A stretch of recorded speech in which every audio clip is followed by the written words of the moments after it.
So, dear friends, the topic all of you announced about this topic, biological purpose of illness. There must be a reason why illness is produced or generated by our body.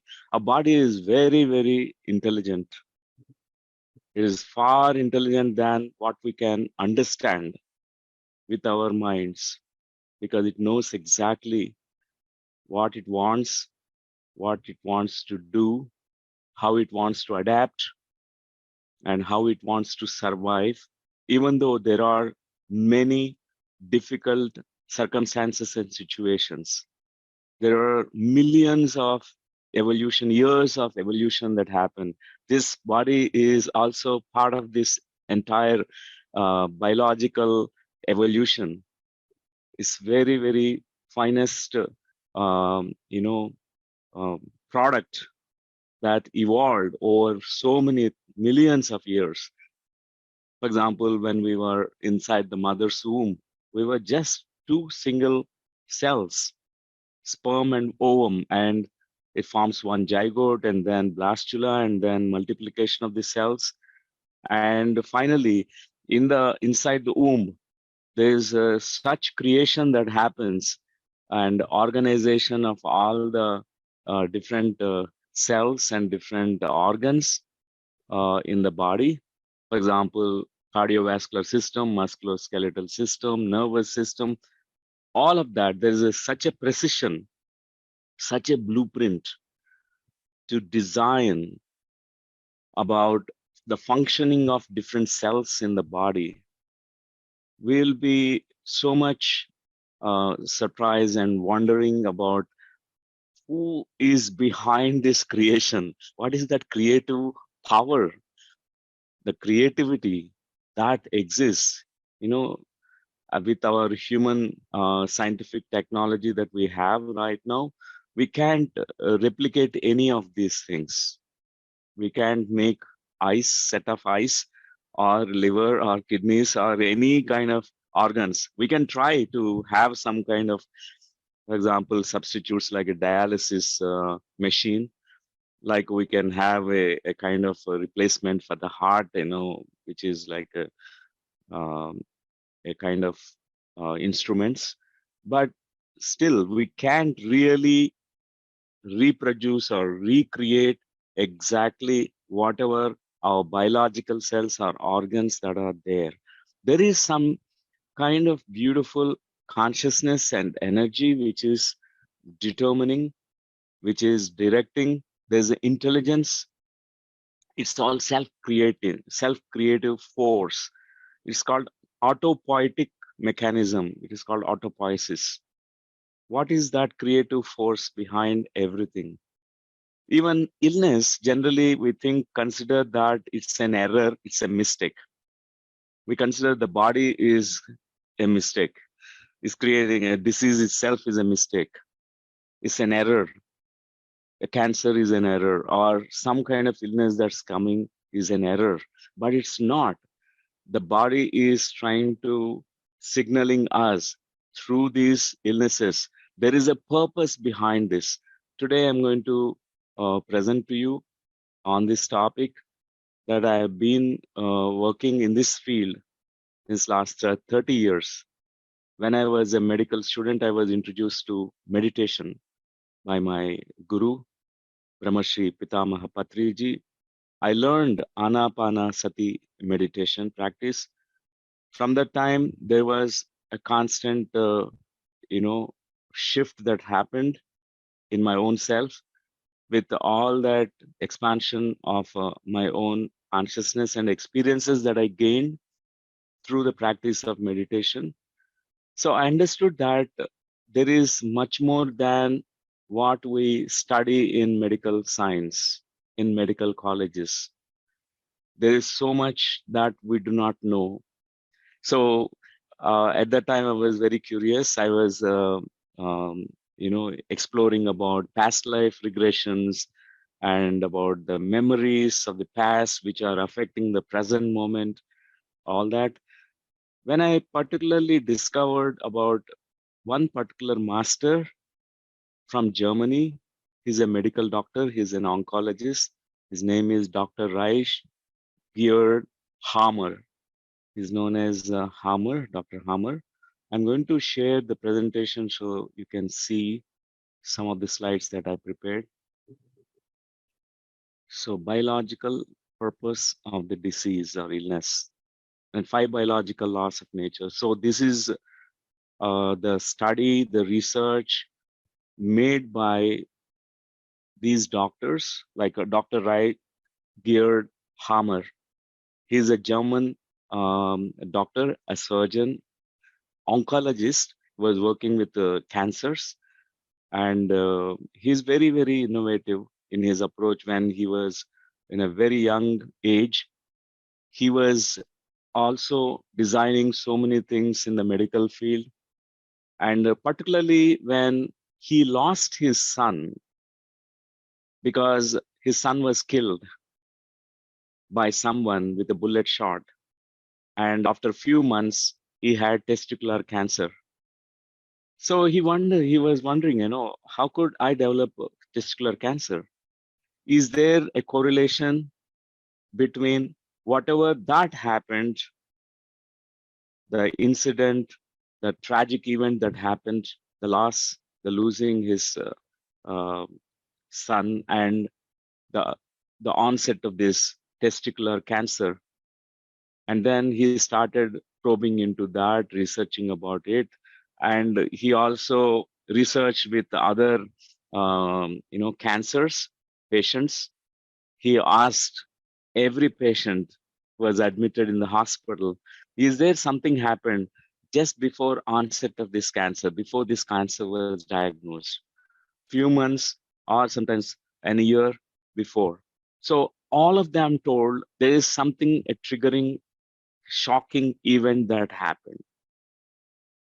Whether it is breast cancer, liver cancer, kidney, or any cancer in the body, there was a shocking, a kind of a conflict shock, a bioshock that they have experienced.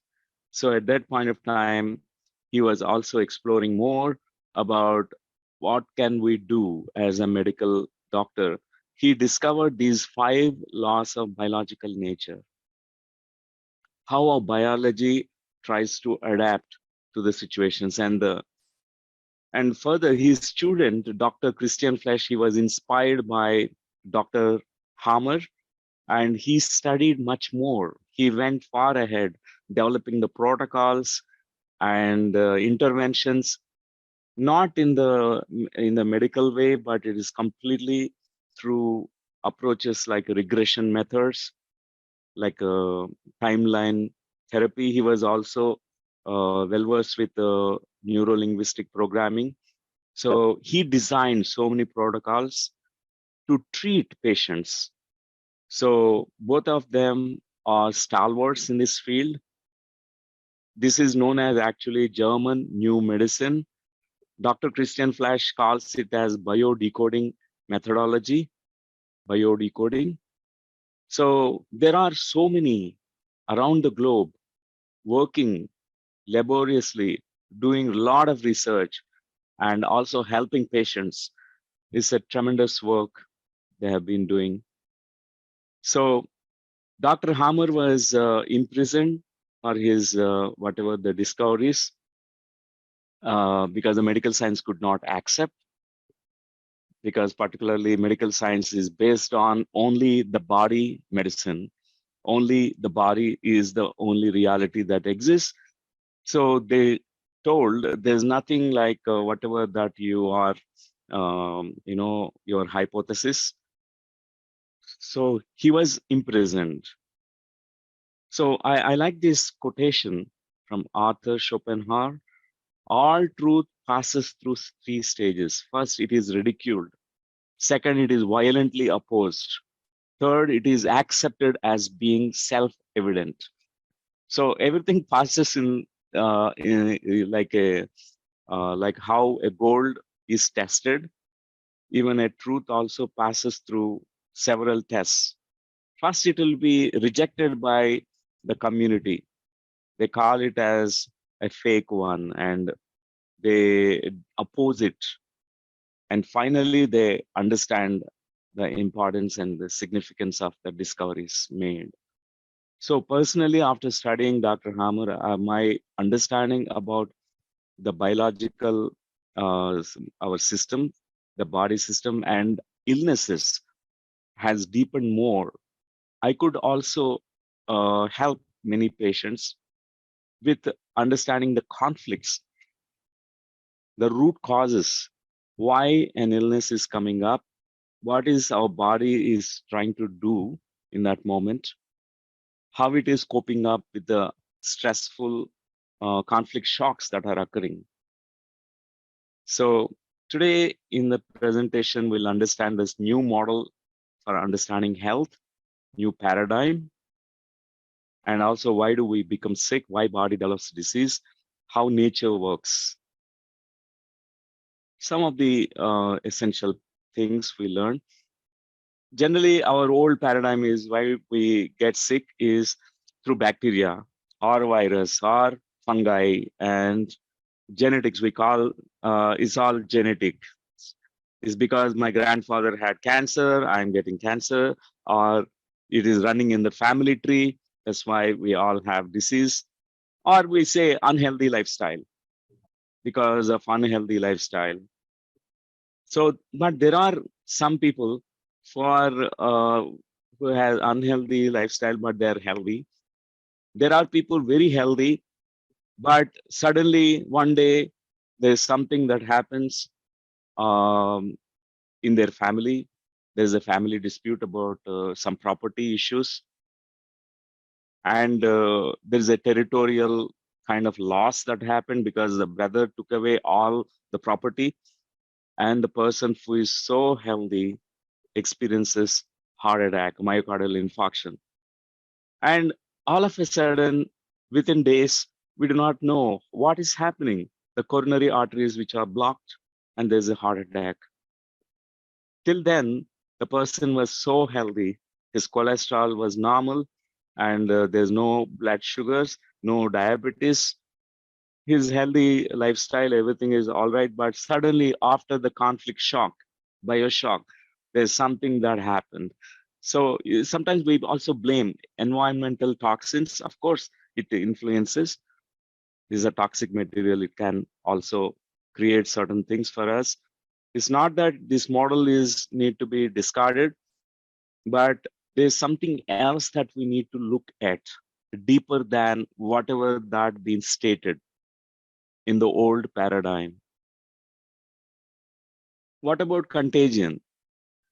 So alternative causes of contagion, group fear. For example, viruses, we think that these are very contagious, and people get all these illnesses because of these virus or bacteria, very contagious. But there are alternative explanations.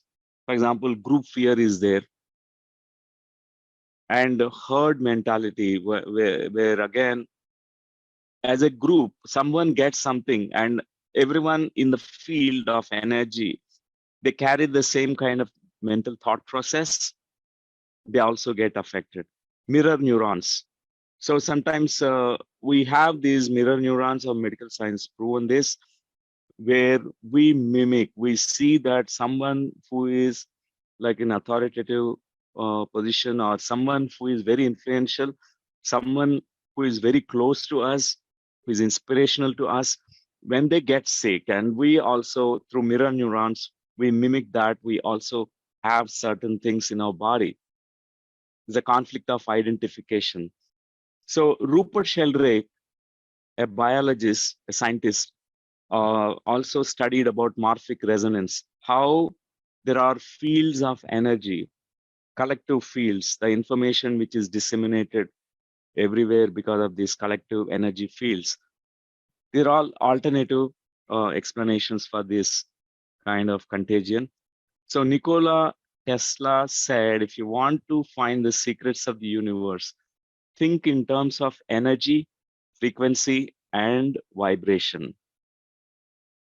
So now we are moving into that era, already moved into that era where we are studying about energy and vibration, how it influences us. So even we know from medical science, placebo and nocebo effects, medical science proven that. So what is the biological purpose? For example, a person who has some kind of a territorial fear, because in his territory, there is something that happened which is creating unsafe feeling. There is so much fear or panic state that is created. So immediately what happens is lungs will respond to this situation. His territory is occupied. There's less space for him to breathe also. And his lungs have to widen. So his bronchi and his alveoli responds to that, widen lumen to take in more air, open the pathways of the lungs, the airways, and erosion of bronchial mucosa so that there's a widening of the space in the lumen, so more oxygen can be taken inside. So many people get this kind of respiratory infection immediately whenever they have this territorial fear. I can share some examples about, let me look at you. Some examples like people who have some kind of boundary invasion. Everyone has their own personal boundaries, whether it is emotional boundary or physical boundaries, sexual boundaries, or there is a boundary, there's space that is very, very important for everyone. When it is invaded, when it is not respected, people get some kind of infections. And I have met at least hundreds of people. I listen to their stories. I ask this question to them, particularly UTI, urinary tract infection. So we know from the animal species, all the animals, they have this habit of marking their territory. Whether dog, cat, or panther, or lion, or tiger, they mark the territory, urinate at different places. Every day morning, they wake up and they mark their territory. This is my territory. Nobody should come, because they have a scent. They smell it and they know, they respect that. But in the humans, what happens is we also have it. We are not different from animals. Our biology is just very primitive. It is connected to all the evolution, all the programming. So whenever someone is invading our boundaries, we try to mark our territory. There is urinary tract infection, the frequent urination. At least hundreds of cases I have checked with this. And when I counsel them, I bring them this information to them, and they look at those memories and they process the memories, they'll be able to recover quickly. So, for example, a woman, one day she was going for vacation. She's a married woman. So she has given her house keys to her mother. Her mother lives closer to that place. And she wanted to mother to take care of, sometimes come visit and the home when she is absent there. So one day when she returns, mother did not return the house keys. Instead, one day when the family with husband and the children, all of them, they have the dinner time, suddenly the mother came inside with the opening the house keys. And this woman felt shocked. She's talked to the mother. How could you come without telling, without intimating anything to us? Because we could have been in a personal, intimate moments. You suddenly walked in and you have the house keys you did not return. all that. So this woman felt invaded. Her space was invaded. And one man, he was moved into an apartment, and he was very good. He never had any kind of urinary tract infections. But when he moved into a new apartment on the second floor, and the floor above, the people every night they used to play some disco songs, loud sounds, and he felt it's like he used to sleep on his bed. He used to hear everything as if it's like the sound is invading into his space. Even in spite of telling them, they did not stop. It continued. So this person developed the UTI, urinary tract infection, frequent urination. And even the first woman, I did not tell about what happened to her, and she developed UTI and urinary tract infection, the frequent urination, and which was almost like a recurring, because she has many issues with the mother. Always is a boundary issue. Her boundaries were not respected. So there are so many such incidents. For example, someone we know that goes into the sun. There is a lot of sunshine, or it's a summertime. What happens? Our biology responds immediately. Your skin cells will develop melanin. There is a pigmentation. There is a tanning process happens because it's a protection from the sun. Sun is going to invade your biology, your cells. So in order to protect your skin cells, there is a pigmentation process happens. So metaphorically, it is a very different process how biology responds. It need not be sun which is invading, but one woman, when she was taking a shower, suddenly someone opened the room and saw her naked taking the bath, and she felt invaded. She felt attacked. So she developed all the dark spots on her chest area. That's the place where she was spotted by this man. She immediately developed within few days. So generally such incidents, even though we try to treat them medically, and they may respond a little bit, but unless this conflict shock is resolved, this will not get healed. Mostly it will be recurring. It repeats. So there are so many such conflicts that can happen. So let me share again the slides.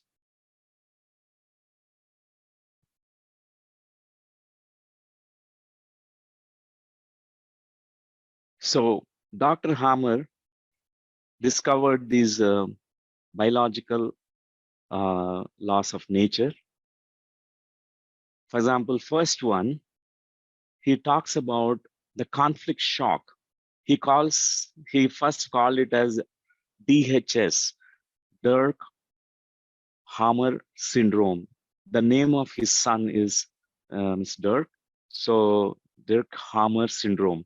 That's why he named it as Dirk Hammer syndrome. Because when a big traumatic event that occurs before the onset of the disease, he calls it as a very shocking episode.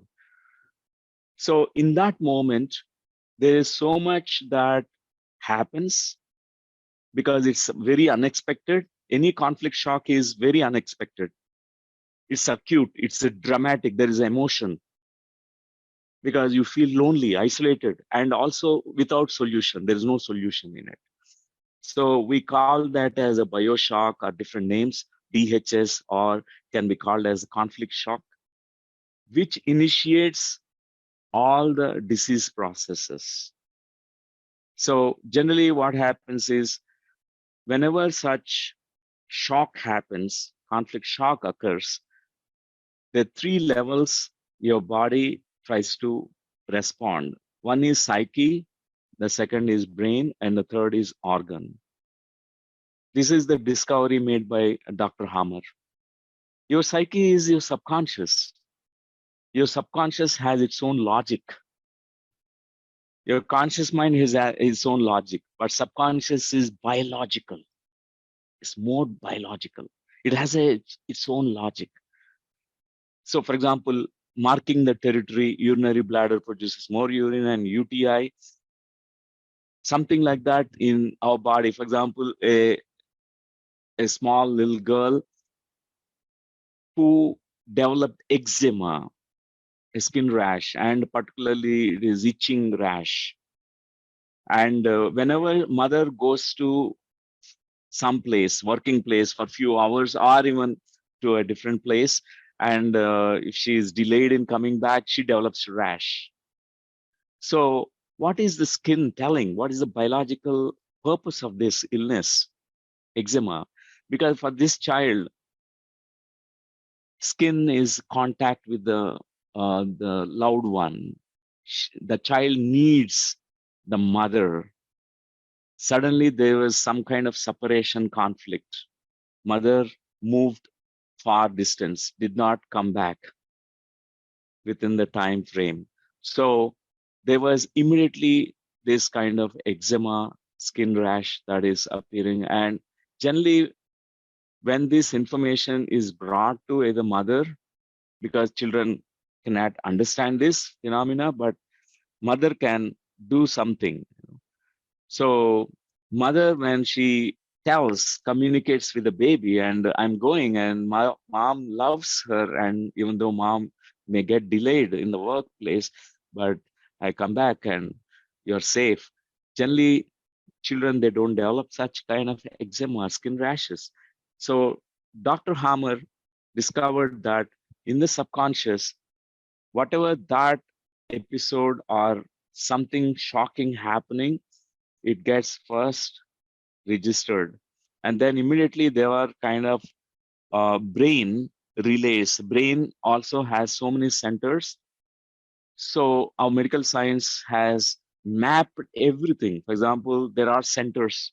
For example, you have optic nerve center, there is motor sensory cortex, and there is for every organ, there is a particular brain area which is designated. It's mapped. So in that particular area, Dr. Hammer noticed that there is some kind of halo that's appearing because he studied all the CAT scans, brain scans of people who went through kind of conflict shocks and cancers and diseases. He studied and he could observe that almost without exception, every case, this tripolarity, triad, psyche, brain, organ, after psyche is affected and brain also, immediately there is a hammer focus. It's named as hammer focus, which appears in the brain scans. And then the organ is immediately affected. For example, if someone is going through a starvation conflict, there is for example, a situation where um, you cannot go out, you cannot go to a market, or everything is shut down, all the shops and grocery shops, everything is shut down, and there are riots, there's some kind of thing is happening in our country, and nobody could purchase anything. Some of us, we respond differently. We think that what happens to my food next day? There's a starvation conflict, I'm going to starve. So our liver, which is the main organ in producing glycogen, is all the stores of glycogen is maintained by our liver, and liver tries to increase its tissue, multiply the tissue, forms a nodule, or it could become cancerous. It can also proliferate and form liver cancer, because this is studied by Dr. Hammer about this. So immediately the organ gets affected. So whether it is tumors, whether it is some of the illnesses, all of them, they have this psyche brain organ. This is the first biological law of nature, means there is a special biological program. Everything is programmed. All illnesses are programs. first it affects the psyche, then second the brain, and then organ is affected. So almost all illnesses, they have done such a thorough research. It needs really attention of the world, public, the people, and all the medical doctors. This is such a beautiful discovery made by Dr. Hammer. He called it as first because he studied cancers and he's an oncologist. He called that as iron rule of cancer. Because almost all cancers, there is a triggering event just before the onset of the cancer. There was a shocking event, there's a traumatic event that occurred. And further studies made by Christian Flesch and other pioneers in this field, they could study that not only this triggering event, there is a programming conflict, programming memory that occurred long back in the past. For example, when we were children, when we were in the mother's womb. Sometimes it's coming from transgenerationally, from the family tree. We carry them, those memories, which are not sometimes belonging to this life, but it could be coming from the family tree, could be coming from the past lives. So this is studied by Dr. Hammer. So psyche, brain, and the body, the organ. 3 levels, this is going to be affected. So it's almost mapped, almost done this kind of research. All cases that he had seen, cancers, he had seen, patients that he had seen.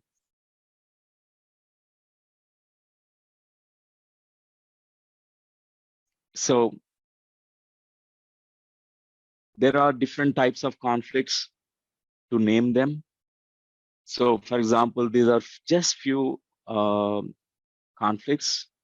There are thousands of such conflicts which forms. Separation conflict, for example, it's in the brain center is in the cerebral cortex. Those who are medical doctors, they know this cerebral cortex. It's a neocortex. And because the skin, the epidermis is connected with the completely with the epidermis of the skin is connected with this brain relay center, cerebral cortex. And then hammer focus, I was talking about this hammer focus, which is this area where there are red lines, red indicators here.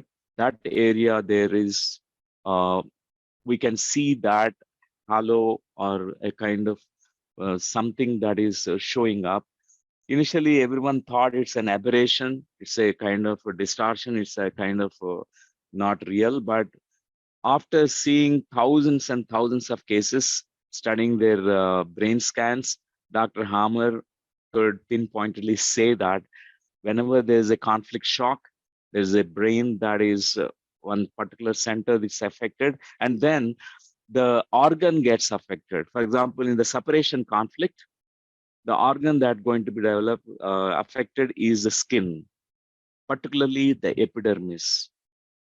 And the second conflict, the most common also, is a self-devaluation conflict, which is also connected with the cerebral medulla of the brain center, one of the brain centers. So this self-devaluation conflict connected with our muscles, our bones, our ligaments, and tendons.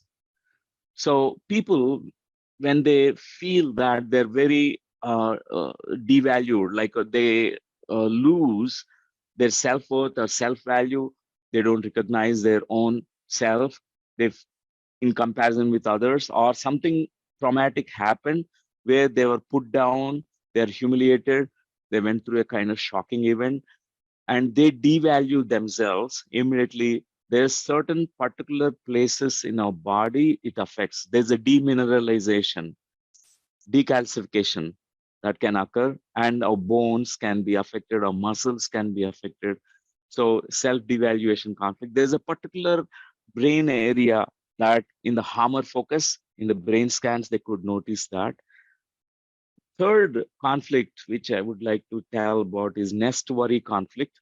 For example, a mother is very deeply connected with the child. For example, there is something that happens to the child, and mother starts worrying about the child. It's called nest worry. Immediately there is a breast that gets affected. I tell you one case study of a woman, and she had a breast lump, a tumor that started growing up. And when she explored, what is that? The breast glands telling her is when she was in a past life memory. She visited a past life memory. There was she was a Spanish, and there was invaders who came into her village, and all the enemies, the soldiers, they started killing all the women, all the children, everyone there in the village. And she was actually feeding her baby in that past life memory. And from the behind, someone stabbed her, killed her.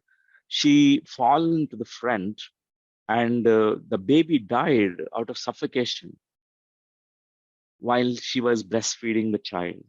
So in this lifetime, there was something that was happening because she was planning for a baby, because she was married and she was planning for a baby. This is the trigger for her, which triggered the programming traumatic, shocking event that happened in a past life memory. It came up and there was a breast lump that appeared. So what happened is after she healed that memory, transformed that past life memory, the breast lump disappeared. So she could afterwards write to us and shared her that there's no breast lump, and after doctors said that it's no more there. So it's called nest worry conflict, because it's a kind of mother nurtures through breast. Breast milk is mother shares her love and nurturance to the children. And there is a fourth conflict, it's called death fright conflict. So this conflict is coming from the brain stem, one of the organs, one of the brain areas, brain stem, because all the vital organs are controlled by this brain stem. So death fright conflict affects our lungs. Whenever people are in a kind of, I'm going to die and there's something that's going to be happening and there's danger which is going to take away my life, or some kind of death fright, immediately our lungs get affected. The severity, the intensity of the conflict can lead to different stages. For example, it can just affect the lungs and create bronchitis, or it can, if it is so severe and intense, it can lead to even the lung tumors. So during COVID time, we know that whenever people are going through the media and looking at the news and news channels, television, so there's so much death fright conflict people started getting. And also stink conflict, which affects the nose. The people get the what is called rhinitis and all the cold, all that. And also lungs were tremendously affected because the death fright conflict, because even the media played such a role in pandemic, not only cautioning but also telling that this is going to happen, and beforehand it's like programmed for the people, and they developed such levels of fear during the pandemic. It actually made many people to die because of the death fright conflict, which affected the lungs, and they developed pneumonia and other kind of conditions. They died because of that, not because of the virus, whatever is affecting us. So, for example, the territorial fear conflict I shared about, the when our territory is invaded, it can also affect the lungs. When we have that fear, intense fear, the temporal lobe sensory cortex is the brain relay center, and the organ that's affected is the bronchial mucosal lining, which is going to be eroded, and it gets widened. because there's a biological purpose. It wants to be more oxygenated. So during that time, so we all get some kind of symptoms.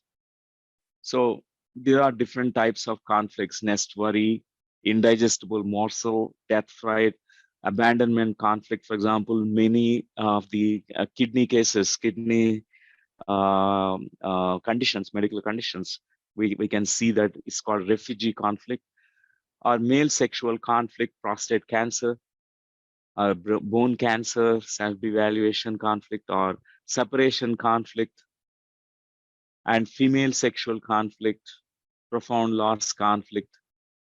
There are different conflicts.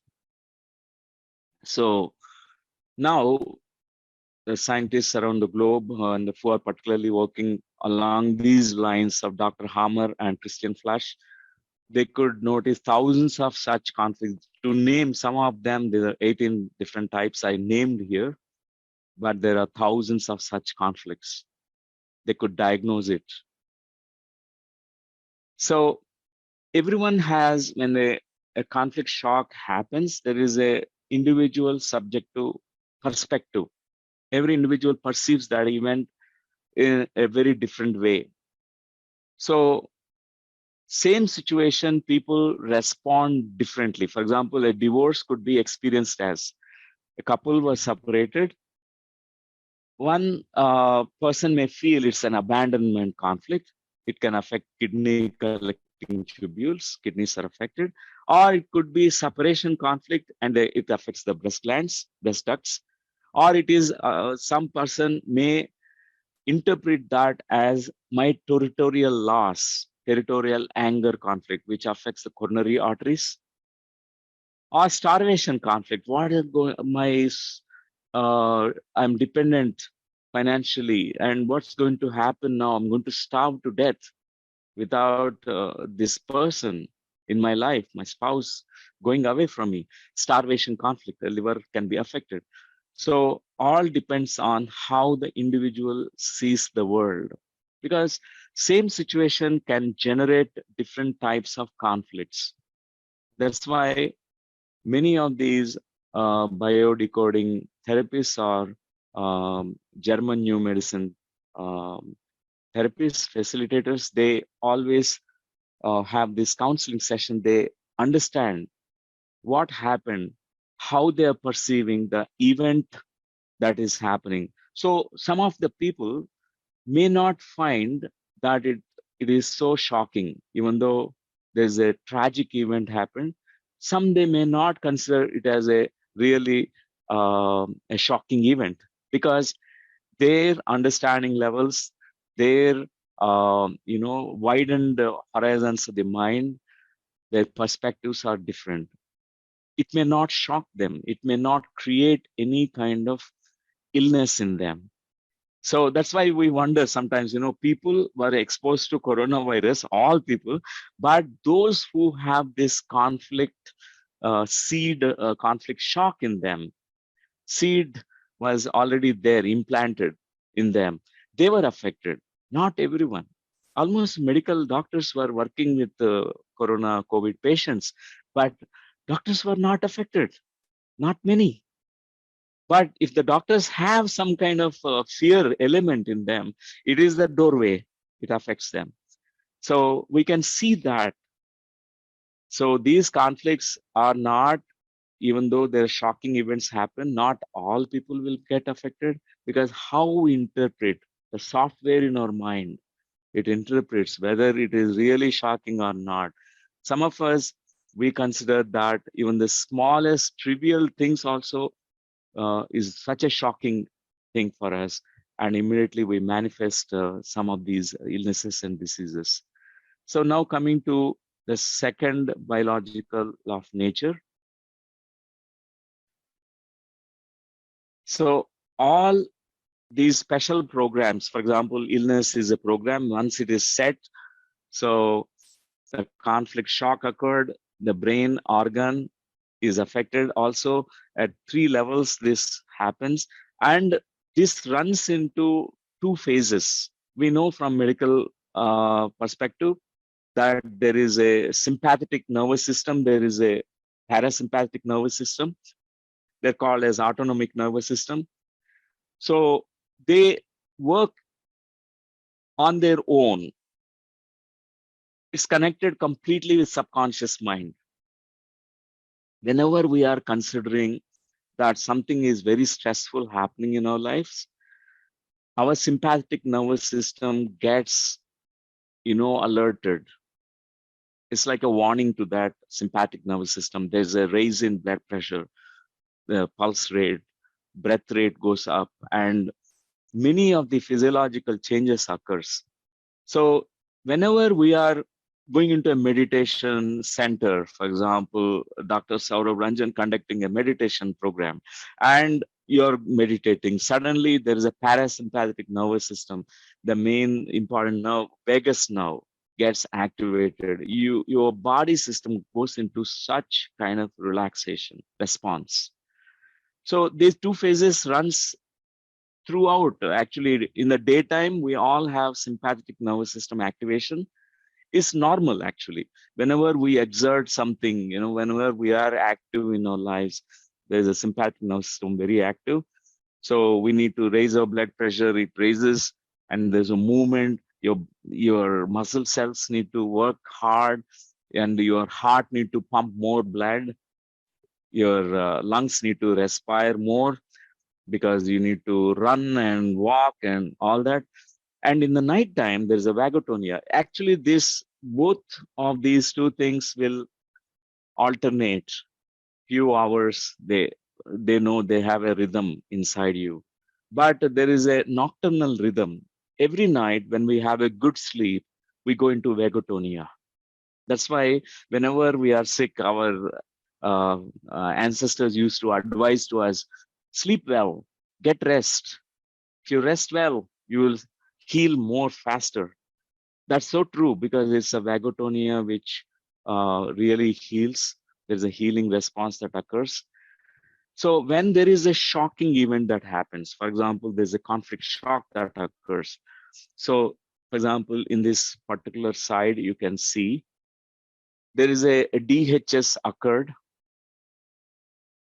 DHS is a conflict shock. Something very traumatic occurred. Immediately, there's a sympathetic drive, sympathicotonia that occurs. It's called conflict active stage. Immediately, your body becomes cold. You have cold feet, cold hands. You can't sleep.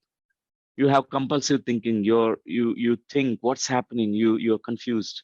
Your heart is racing. Your heartbeats are high, and there's no appetite. There's a high energy because you will be very stressed out in that moment. And afterwards, whenever we are reaching to a resolution phase, it's going to resolve. We go into what is called as a dip there. Healing phase called A, the first phase, immediately their parasympathetic nervous system get activated. Warm phase, your hands and feet become warm again, your body feels warm. You feel tired. Generally in this parasympathetic nervous system activation, we feel tired, we feel, oh, I need to rest fully. And there is an inflammation process occurs in the parasympathetic nervous system phase, healing phase. There is pain also that aggravates. There's something that Dr. Hammer observed. There's a healing crisis called epileptoid crisis. Suddenly, all of a sudden, in the healing phase, all the symptoms get aggravated. People get sometimes epileptic seizures or high fevers, or could be sometimes even the heart attacks in the epileptoid, the healing crisis moments. Because the brain also is going to be inflamed, because whatever Dr. Hammer studied, in that he noticed that there is an edema, certain edema, some accumulation of the fluid in the brain centers. And sympathetic nervous system again gets activated in the healing phase, and it tries to squeeze it. That moment, certain symptoms appear which will be like aggravation. So our ancestors used to tell, if this night passes, your life will be out of danger. So whether it is something that's happening, a person is in almost like a near-death experience, they used to say that this night passes, this healing crisis passes, this epileptoid crisis passes, and the life may be saved. So afterwards, again, there is one more parasympathetic phase. This is studied scientifically by Dr. Hammer and many others. The healing phase B is a true resolution, complete healing of the disease happens. So in the conflict active phase, where we talk, the cold hands and cold feet and shivers, fast heartbeat, higher blood pressure, very nervous, restless, can't eat, can't sleep, compulsive thinking. It's called cold phase. Conflict active phase, we have at the three levels, these will be affected at the psyche, at the brain, and the organ level. The organ also gets affected in the conflict active phase. According to whatever the conflict that we talked about, there are different types of conflicts. So in the conflict resolution, so natural resolution happens for many, emotional release of forgiveness that happens, a new perspective, understanding others, the priorities are shifted, seeing the bigger picture. So generally such conditions, such things can resolve whatever the conflict shocks.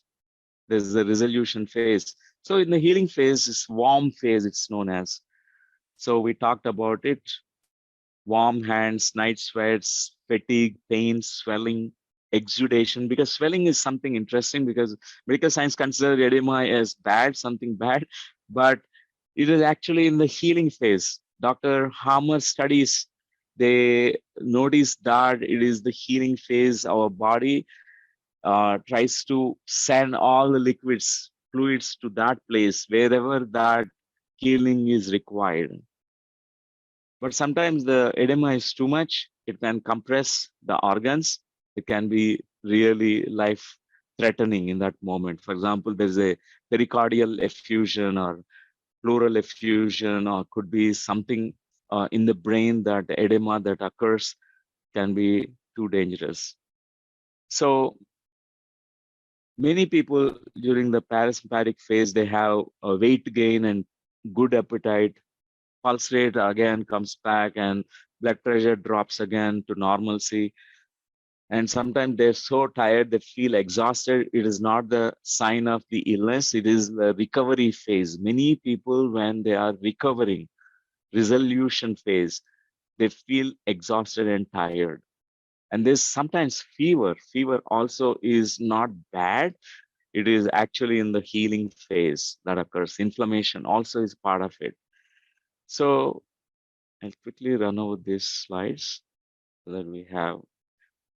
So at three levels, even the healing phase, we see those signs, indicators. So epileptoid crisis, I talked, there's a healing crisis. People will get the aggravation of the symptoms. Suddenly, everything is aggravated. So even the homeopathy, we talk about this. There's aggravation of the symptoms. Sometimes we get migraine attack, heart attack, and epileptic seizure, all that. Stroke, coughing fit, diarrhea, chills, nosebleeds, nervousness, all part of the epileptoid crisis. So at three levels, even epileptoid crisis affects. So true resolution occurs after the epileptoid crisis. Completely all that restoration of the body tissues happen. Completely the person is going to be all right. So we can see that in the psyche, brain, and organ, the restoration or restitution of scar formation and restoration of the functioning of the organs, all that. So this is the same thing. So the second biological law of nature studied by Dr. Hammer is we all have parasympathetic and sympathetic nervous system activations. So it's a natural for all of us, but in the conflict shop, it is like much more aggravated. Sympathetic nervous system goes into high. So There's all those symptoms that appears, and then parasympathetic nervous system, whenever we are resolving the conflict, the curve goes down. PCLA means post-conflictolysis A, and then there is an upsurge. There is a CE, that's called epileptoid crisis, CE, epileptoid crisis, which goes up, and then PCLB. So this is all the disease that runs in the phase that studied by Dr. Hammer. So there's something that is interesting studied by Dr. Hammer, the third biological law of nature. So he noticed that we all are, embryologically, our tissues are developed. There's a beautiful correlation between embryology, how our tissues are formed, organs are formed right inside the mother's womb, how they are connected with our brain relay centers. So primarily we have these three kinds of embryonic germ layers. For example, ectoderm, mesoderm, and endoderm. These are the three things. So from the ectoderm, many tissues and body organs are formed. Mesoderm, again, the two parts, new mesoderm and old mesoderm, and the endoderm. So, for example, Dr. Hammer talks about it, endoderm, which rules all your vital organs. For example, you need food, you need respiration, breathing mechanism, you need excretion, you need reproduction. These are very vital for our, whatever that life that we have on the physical plane. The food is for the survival. We need to have the morsel. We need to catch a food. And so all the endoderm derived organs are ruled by the brainstem. All the old mesoderm, the second germ layer, so it is ruled by cerebellum. It's like after we eat food, after we have all these breath and mechanism, respiration that happens, we need protection. We need protection. The protective coverings that we have, for example, we have peritoneum, which covers the abdominal organs. We have lungs covering, it's called pleural tissue, pleural coverings. We have the pericardium, which covers the heart. We have the meninges, which covers the brain tissue, because these are all vital organs which needs kind of protection. So this is old mesoderm derived tissues. And the new mesoderm, I talked about self-devaluation conflict, which affects the muscles, tendons, bones, and all of them. So it's all new mesoderm, which is brain relay center is cerebral medulla. And finally, the ectoderm is completely all those tissues which are like skin and some of these organs which are more in connection with outside things. For example, all the sensory organs. So we can see how our evolution, even biologically, is also intricately connected, or embryologically connected. So we need all the vital organs which are generated or created by the endoderm tissues, germ layer from endoderm, and all the protection layers that we have, old mesoderm and new mesoderm. We need to have skeletal system, which is very, very important. And fourth is to connect with the outside, social connection with the outside world. We need ectoderm derived tissues of the body. So there are different kinds of conflicts which occurs in the third biological law, which tells about endoderm tissues have different conflicts.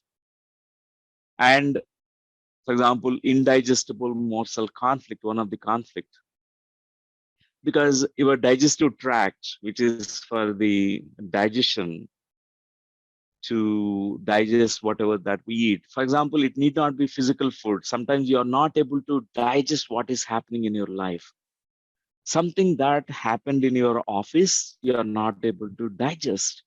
It can create this morsel conflict. So mesoderm-derived tissues also have certain conflicts. So, for example, nest ovary conflict is old mesoderm. We talked about these breast tumors that happens. And self-devaluation conflicts, for example, pains, bone pains, you have muscular pains, all that. For example, someone has this conflict of I will never succeed, I'm a failure, I'm humiliated, I gone through a lot of abuse, loss of status. They feel self-devaluation can affect the bone tissues. So ectoderm derived tissues like the skin and epidermis, sensory organs, all of them, even one of the breasts, for example, the ducts, the the ducts where all the milk is going to be um, you know generated, and also all the ducts which will secrete the milk. There is a cancer called ductal carcinoma in situ for the woman, and it is conflict called torn from my breast. A mother loses her offspring, immediately there's a breast ducts will erode, and there is a proliferation of the tissue in the healing phase, which can create a cancer. So fourth biological law is, this is something very, very interesting. All microbes are, we consider them as enemies, but Dr. Hammer and all the GNM experts, biodecoders around the globe, they have seen that all the fungi, bacteria, viruses, actually, they help in the resolution and healing phase. So all microbes, without exception, are meant for actually accelerating the healing processes. So whatever the theory of contagion or theory of bacteria virus affecting us is the old paradigm, but in the new paradigm, whatever the new way of looking at things, we can see that all of them, the germs, these microbes are helpful. We already know, we are all, millions of bacteria and virus already there in us, and they are doing their work. They're like, for example, there is a breast lump. In the healing phase, some of the bacteria, they go and start taking away, particularly, for example, tuberculous bacteria, bacilli, going to eat away that, whatever the tissue, creating a tissue loss there. So some of these bacteria and fungus, they're optimizers of the healing phase. So we know that from the agriculture point of view, we can see that whenever there is a good microbiome that's created in the soil, even fungi, the bacteria and virus, that's all together, they create a fertile soil, and they also help in the growth of the plant, growth of a tree. So medical science also need to look at this now. We already know, medical science knows about some of the bacteria are very helpful. We name them. For example, lactobacillus, which is in the gut. We eat curds, we eat yogurt, and in that there's so much of lactobacilli which are there and which are helpful bacteria. We name that there are unhelpful and dangerous bacteria, but from the studies made by Dr. Hammer, there is a certain purpose behind all these microbes. So the fifth biological, the last one, is called the quintessence, the very essential biological law. It says that this is not an error. Your body is not making a mistake. It's all programs which are for your survival. Even cancer is for survival, or every illness is for survival. It's trying to do its best. So, dear friends, when we understand that there is a purpose behind every illness, there is a program, it is for our own benefit. For example, someone goes to high altitude. In the high altitude, what is needed is you need more oxygen for your lungs. So at the time we need more hemoglobin. So there is a kind of message that goes to your bone marrow to produce more hemoglobin. That's why many people, they find that when they go to high altitude, they when they're tested, they find more hemoglobin content. They immediately, the brain directs all the cells, all the organs, what to do, and it all happens biologically, subconsciously, without our conscious intervention, conscious logical thinking processes. So Dr. Hammer calls this as La Medicina Sagrada, a Spanish name, which means the sacred medicine. It's evolved over millions of years of evolution. So, friends, there is more wisdom in your body than in your deepest philosophy. Nietzsche is said about that you can trust your body. More we understand our biological process, we understand that there's some purpose and meaning behind all biological illnesses. So, friends, every illness is a, if we consider that as a teacher, as um, as a uh, indirect teacher, we will actually grow, we will learn. It's meant to make us actually learn. It's a wake-up call sometimes. We are ignoring so much our body. The symptoms are telling us not to ignore, to attend to it.